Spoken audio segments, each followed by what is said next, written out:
créixer comercialment. És important que la nostra cooperativa ofereixi un bon producte o servei, però també ho és vendre'l. És a dir, que el consumidor final ens el compri. Llavors, parem un moment i pensem: com podem millorar a nivell comercial? O, dit d'una altra manera, com podem augmentar les vendes i els resultats de la cooperativa?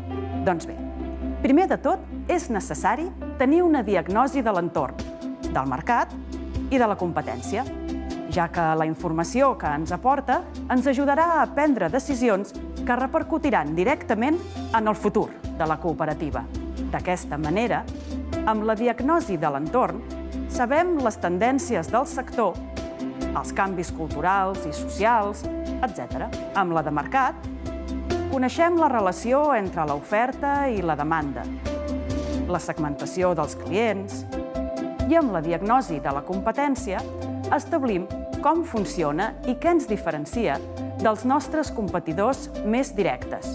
A més, la diagnosi ens facilitarà definir els objectius que es volen aconseguir, desenvolupar les accions de comercialització, limitar les estratègies de comunicació i fixar les polítiques de màrqueting. Fet que ens permetrà establir quin tipus de comunicació és necessari a la nostra cooperativa i marcar les polítiques de màrqueting a utilitzar, centrant-nos en les de producte, preu i distribució. Així doncs, per a fer la política de producte, examinarem el consumidor, el client potencial, les característiques del producte. En la política de preu, determinarem el nostre marge i els beneficis, el preu final, els costos directes i indirectes.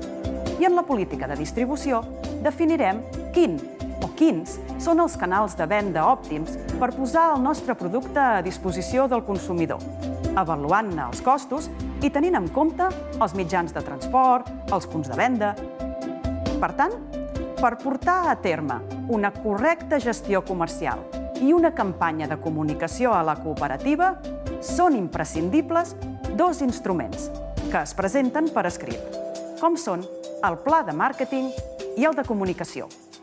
Però on recau la seva utilitat? Són realment tan importants? Passem a analitzar-ho.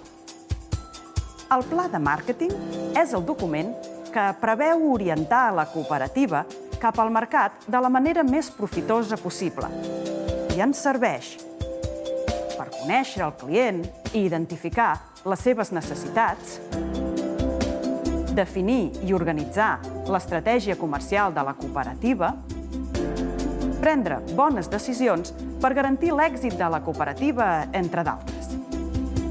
I el pla de comunicació és el document que recull els objectius, destinataris, polítiques, estratègies, recursos i accions de comunicació a desenvolupar a la cooperativa.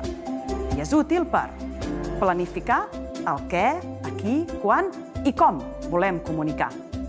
Aconseguir una comunicació més eficient, amb repercussió. Promoure les vendes, estimulant els clients. Saber quins mitjans de comunicació són els més indicats per a promocionar cada producte, com per exemple internet i les pàgines web, premsa, televisió, ràdio.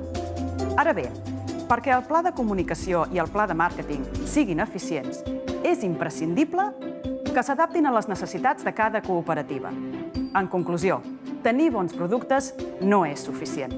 És necessari vendre bé i tenir un bon pla comercial per garantir un retorn econòmic a la cooperativa.